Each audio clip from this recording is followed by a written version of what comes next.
Boom everybody, how's it going? So today what we're going to make is homemade gnocchi. So traditionally what we normally do with gnocchi is you get potatoes and you always try and use russets. They're the nice ones, they're often the dirty ones that you can get. You can either boil it with the skin on, steam it, or some Italian chefs bake them, and then once you bake them you peel the skin off, or you get the meat out of it, the potato out of it, and while it's still steaming you put it through a ricer, and then you put some flour, eggs and so forth and make a dough out of it. Now gnocchi is amazing to make at home. Like if you make it, it's just way better than any stuff that you can buy at the shops.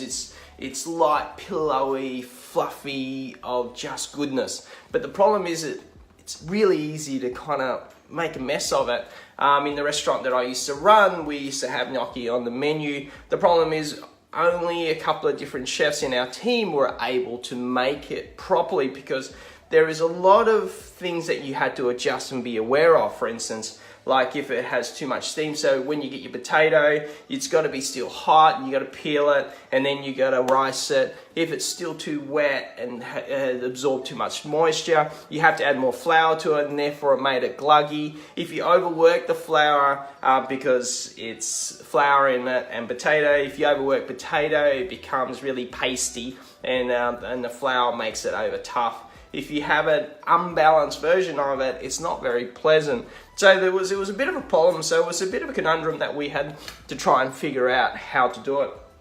And one of the things that we had once is that there was a mistake made. One of the chefs had cooked too much of the potatoes. So we had all the potatoes, we peel them and we cook them off, and we cut them and we turn them into potato wedges or potato skins and different things that we needed our potatoes, or potato chats, roast potatoes and so forth. And we actually, the chef had made way too much than what we actually needed and used up all the potatoes. So we thought, oh, what can we do? And this is one of the cool things about cooking, is sometimes you can make mistakes, and if you understand the principles of things, making mistakes, you can adjust, you can fix, and you can make something really cool. So what we ended up doing is we got the cold potato, so we normally boil these and we cut these out and we can fry them. What I thought is, let's test these out, and we put it through a grater. So you can use, but you got to use these really fine kind of graters, or the zesters, or these zesters where you grate your cheese and stuff like that. It has to be really fine. You can't use these or these kind of things, they just rip it apart. But most of these have these on it, and we put it through the grater. And what we got, an amazing result. It was light, it was fluffy, and we found that any chef could do it, long as they follow along. So what you would do is you get these potatoes, you peel them, you cook them, you boil them until they're really soft, almost like a mashed potato, and then you put them on a tray and you freeze it. And then you put it on the grater and you grate these, and you make sure you get all of it, this rice kind of really grated potato. And this is amazing. We were so happy to discover this. I haven't seen this in any other recipes. I'm sure probably the nanas and my the chef who trained me Italian food, Maria, will probably be upset, but she would think it's cool, because it made it foolproof for home, so that it's not gluggy, it's not weird, and it's way easier to make. So what we've done is we've already done a whole heap.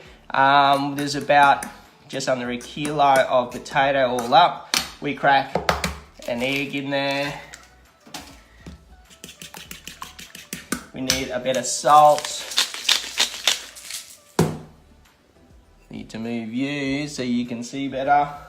And flour. All we need is some plain flour. So the ratio is, it's about half of the actual potato. So if your potato is about, let's say there's about 800 grams here, you only need just a little bit half. So it's about 400 grams of So it's about that.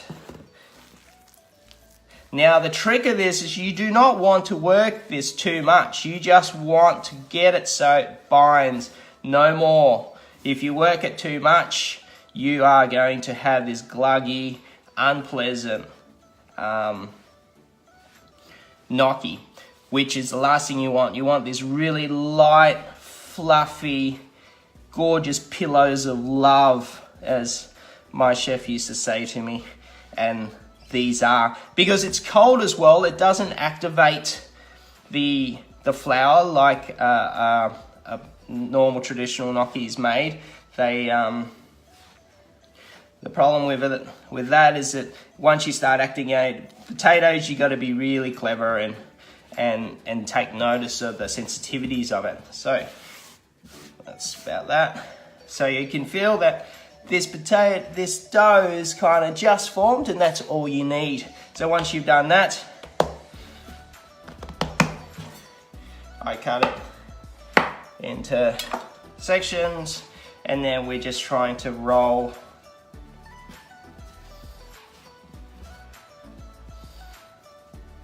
into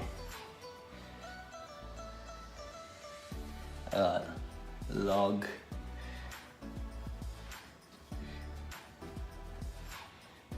Like so.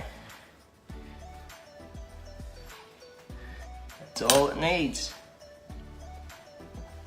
So once you've got the right shape, it doesn't really matter how thick you want it. You can make it really thick or you can make it really thin, but whatever happens, you got to make sure they're quite even so it cooks evenly.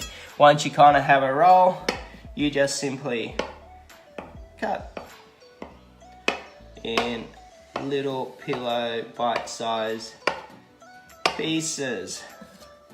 Same as this one. I like to give it a little pinch in each one. And they do look like little delicious pillows. They're amazing. So once you've done that, you want to put a bit of flour to do it. Now, if you have a traditional gnocchi board where they're just like it's a little wooden board with lots of little grates in it, you can roll them on there. What it does, it shapes them, or you can put them on little, you can use a fork, create little grates like this. But I've seen some people, they just put their thumb in these and they make them like that, little shape, or you can make these little shapes. But personally, I think there's nothing wrong with these. These are great, they taste awesome, and they work fine. So once you've done that, you put them on a tray carefully.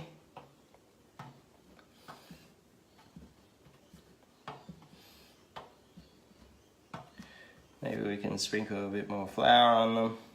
So these are really simple like this. You can make these at home, and the flavors of these, you can use any kind of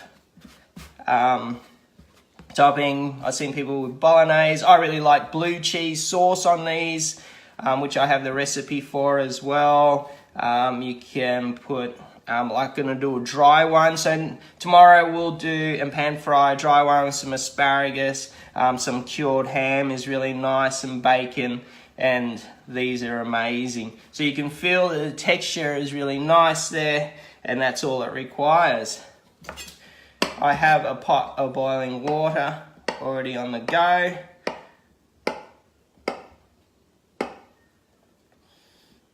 Like so.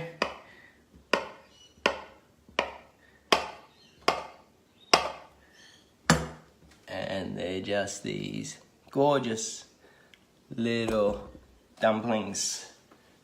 So we have some boiling water on the stove, ready to go. Well, it's not really boiling, is it?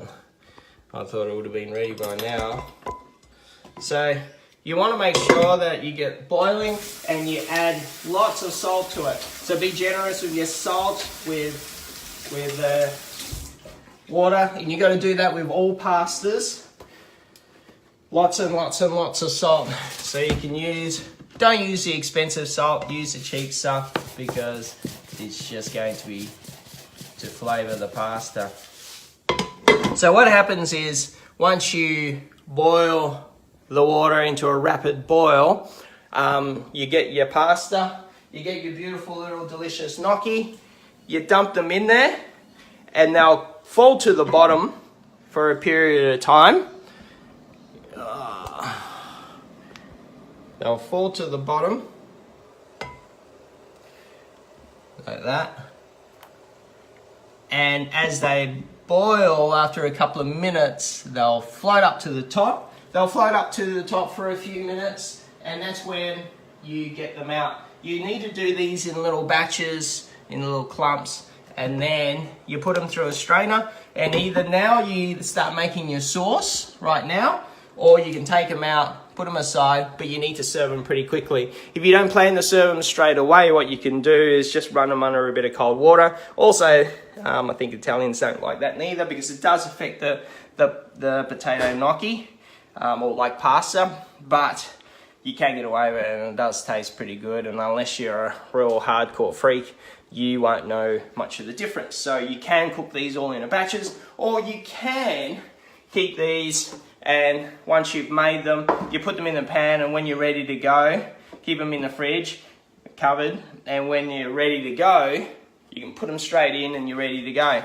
Or you can cook these, bring them to the boil. I think this is going. You can cook these until they cook right through. Oh, yeah. So you can cook these and they cook right through. Cool them down under a bit of cold water and put them in the freezer, put in little containers, in the like takeaway containers, and you can freeze them, and they'll freeze quite well. So you can freeze them, and when you're ready, the next day or something, defrost them, put them in the fridge, and just bung them straight into hot water, and then do the thing that you want to do. And they're delicious. They're way better than anything you can buy. The stuff you buy is quite chewy and grainy and stuff because it has heaps of lots of weird stuff in it. We're making these, as you see now, they're super easy to make, and they're a million times better, and they're delicious. They're a real comfort food. So give them a try, tell me how you go, and see you next time.